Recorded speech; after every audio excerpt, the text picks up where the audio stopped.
Ma'am. Hello, kamusta? Okay lang po, ma'am. Okay lang.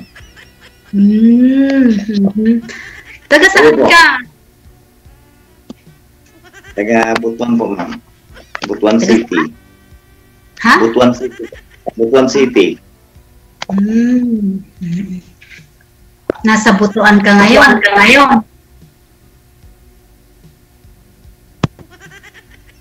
Or sa Butuan. Nasa Butuan. Hello, ma'am. Ay. Hello. Nasa Butuan ka ngayon. Yes, ma'am. Hmm. Bata ka pa ano? 48 lang. Matanda ako sa iyo. Bakit walang taon na naman? 50. 50 na, mag-51 na sa January. Okay lang, sir, no? 2 guhit lang naman, eh. Okay lang yun, ma'am. 2 taon lang naman yung nauna mo sa, sa duyan. Sa duyan ba? 2 taon na naman. 2 taon lang, ma'am. Mhm. Walang Ha? problema yun. Ano? Walang problema yun. 2 taon lang naman. Edad lang yun ano? Oo, edad lang yun. Hmm. Anong probinsya po mo po, ma'am? Occidental Mindoro. Mindoro. Mm-mm. Di ba, ano ba yung Mindoro? Province ba yun? Kasakop pa yata ng Luzon.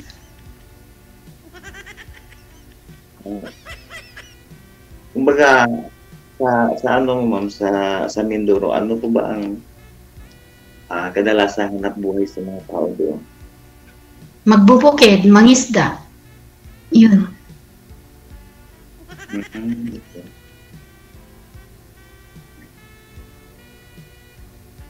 Tama ako doon kasi marunong ako mangisda. Marunong ka. Ayan, Butuan, saan banda yan? Hindi ko alam yan, yung lugar na yan.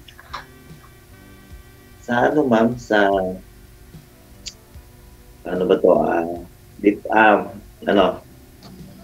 Basta parang nasa kalagitnaan siya ng Davao City at saka Cagayan de Oro City. Nasa kalagitnaan. Di Bisaya kayo, ano? Opo, saya po. Mm. Hindi kayo naka-intindi ng Bisaya mo.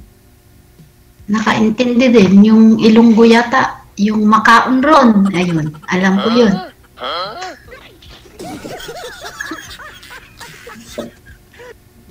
Ano po ba, ma'am? Ano po ba ang status mo? Single mom ka, Ilan po ba ang anak mo? Kasal din kami ng asawa ko, pero nagkahiwalay kami. Pwede bang ikwento mo, ma'am, kung anong dahilan at nagkahiwalay kayo? Naghanap na siya ng iba kasi matagal na ako dito sa abroad, hindi na umuwi.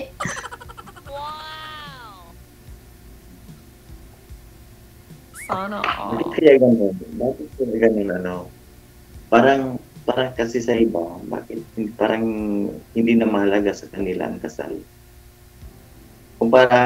Parang binabaliwala nila ba ang halaga ng kasal? Oo nga. Kasi Okay lang. madali lang silang madali lang silang makagawa ng yung parang hiwalay ba ganyan, yung So, meaning, ma'am, hindi pa kayo nag-uusap ni mister mo ng personal about sa hiwalayan ninyo? Walang closure? Nag-usap na rin kami, DJ, pero... Cellphone? Kasi 9 years na akong hindi nakauwi ngayon. Ayun lang. Talaga maghanap nun si mister mo kasi nag-asawa nga po yun para may makasama sa buhay. Hindi po ba? Oo, magkasama sa hirap ginhawa. Oo, maghanap buhay, ganun. Paano yan, malayo ka. Maganda maghanap buhay, magkasama kayong dalawa. Dapat, Yeah. dapat kasi ma'am, naiintindihan ng asawa mo na kaya ka nasa trabaho, nasa malayong lugar o nasa ibang bansa. Kasi maghanap buhay ka para din naman sa kanila yun, di ba? Para sa pamilya mo. Yun nga lang kasi kung nagkasal kayo at nagsumpaan kayo sa sabi nga ni Father, as long na kung kaya nga po ninyo magsama sa hirap at ginhawa, ba't kailangan ninyong lumayo sa isa't isa? Ba't kailangan niyo pumunta ng abroad? Oo. Kasi nga nagkasawa si mister mo para may kalabitin kong gabi. Oo.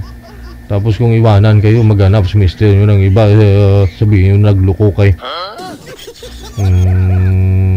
Kung may hanapan naman kayo dyan ng trabaho, magkamalapit sa pamilya nyo, bakit naman kailangan bang lumayo?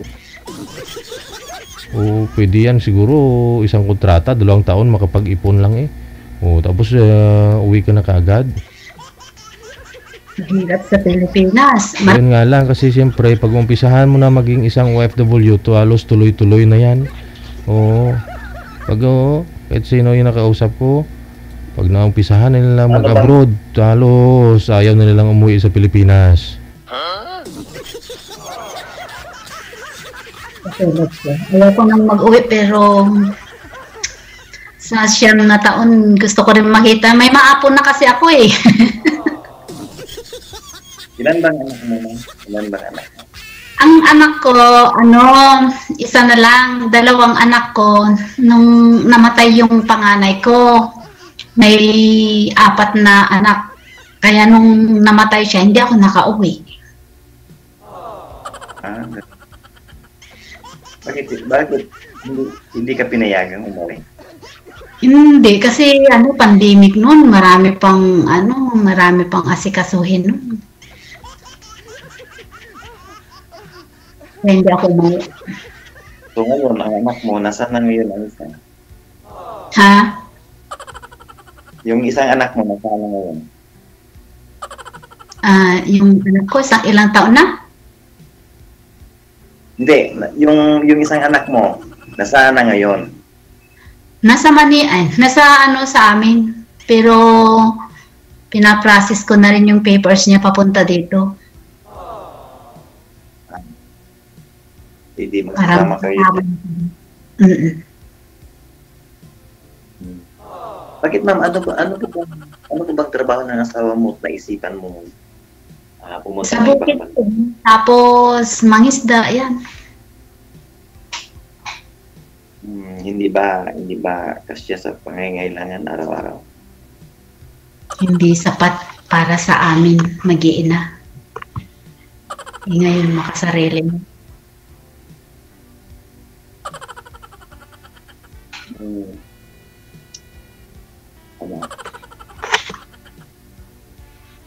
Magtanong ka. Ikaw, anong trabaho mo dyan? Ang trabaho ko dito, nagmamanage ako ng karnihan dito sa public market dito sa lugar namin. Hindi laging sawa ng karne, ano? Nako, ayoko. Delikado mo. Pag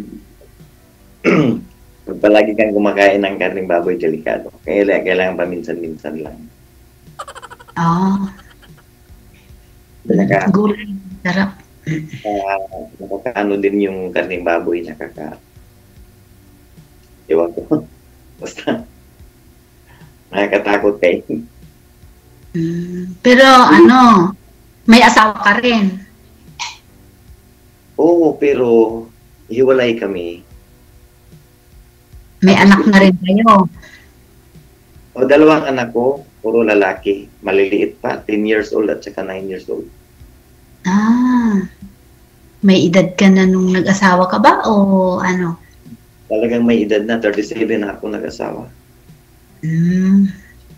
So, nung naghiwalay kami kasi hindi ko na kaya yung mga ginagawa niya eh. hindi naman sa ano, hindi naman tungkol sa third party, hindi naman. May mga ginagawa kasi siyang nakakainsulto na talaga sa akin at yung parang ano ano pilit kong kinakaya, pilit kong tinitiis para lang sa mga bata. Pero dumating na talaga sa punto na kailangan ko nang lumayo sa kanya kasi hindi ko na kaya yung pinagagawa niya sa akin. Masakit na sa akin. Alam mo, ma'am, no? Alam mo, 9 years kami nagsasama. Kahit minsan hindi ko siya sinaktan. Hindi ko siya napagbuhatan ng kamay. Minsan, hindi ako umuwi ng bahay na lasing ako or nagdadabog ako, nag-anak ko sa bahay. Hindi ko ginawa yan kasi hindi ko ugali yan. 9 years namin pagsasama, hindi ko ginawang humingi sa pamilya niya ng pera or pagkain para ipakain sa pamilya ko. Dahil nagsikap ako, nagsusumikap ako para ipakain ko sa pamilya ko.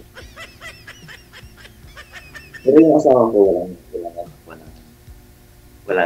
walang trabaho. Nasa bahay. Ang swerte namang mga misis mo, ano, nasa bahay lang. Kasi ang inisip kasi na tungkulin ko kasi bilang isang padre de pamilya. Tungkulin kong maghanap buhay para sa mga anak ko, para sa pamilya ko. Kung tanungin mo ako kung anong mga pinagagawa niya, pwede ba ikukwento ko muna sa inyo?